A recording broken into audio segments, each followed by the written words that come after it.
भ्रष्टाचार नियन्त्रण ठूलो कुरा होइन, 5 दिनमा गर्न सकिन्छ, 5 दिनमा गरिदिन्छु, गफै त हो सन्धि भन्छन् त।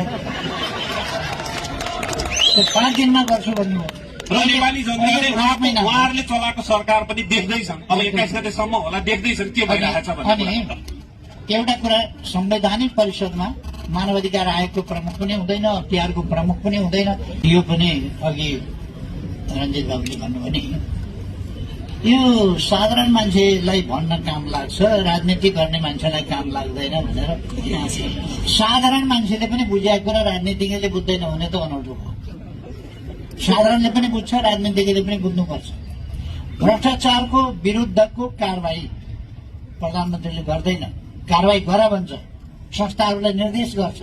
मैले अख्तियार दुरूपयोग अनुसन्धान आयोग होस् अथवा प्रहरी छानबिनकर्ता प्रहरी होस्, अभियोजनकर्ता सरकारी वकिलको कार्यालय अथवा महान्यायाधिवक्ता होस् अथवा न्याय दिने अदालत होस्, कसैलाई नगर होइन गर भनेको छु। तर त्यो पहिले सेटिङमा नियुक्ति हुन्छ अनि काम हुँदैन भन्ने आरोप आयो के?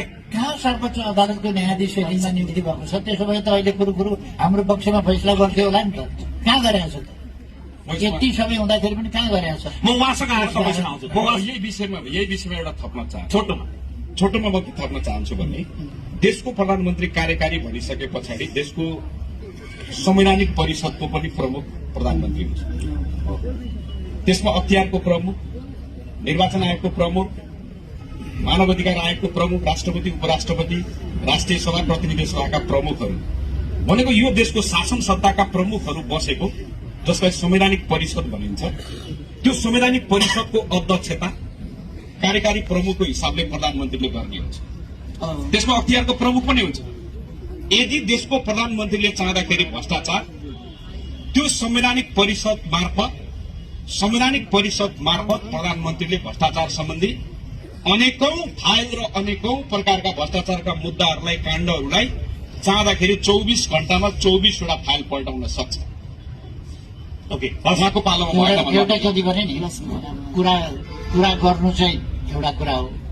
अहिलेका प्रधानमन्त्रीले के भन्नुभएको थियो, प्रधानमन्त्री हुनुभन्दा ठिक्क अगाडि भने भ्रष्टाचार नियन्त्रण ठूलो कुरा होइन, 5 दिनमा गर्न सकिन्छ, 5 दिनमा गरिदिन्छु, गफै त हो सन्धि भन्छन् त।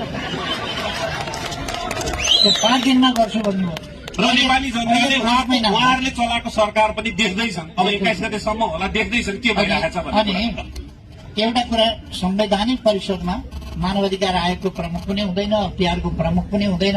संवैधानिक परिषदमा प्रधानमन्त्री हुन्छ, प्रधान न्यायाधीश हुन्छ, राष्ट्रिय सभाको अध्यक्ष हुन्छ, विपक्षी दलको नेता हुन्छ, राष्ट्रिय सभाको राष्ट्रिय सभाको अध्यक्ष हुन्छ र प्रतिनिधि सभाको उपसभामुख हुन्छ।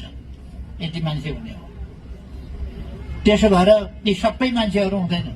सबैले भन्ने कसलाई हो भन्दाखेरि अख्तियार भ्रष्टाचार सम्बन्धी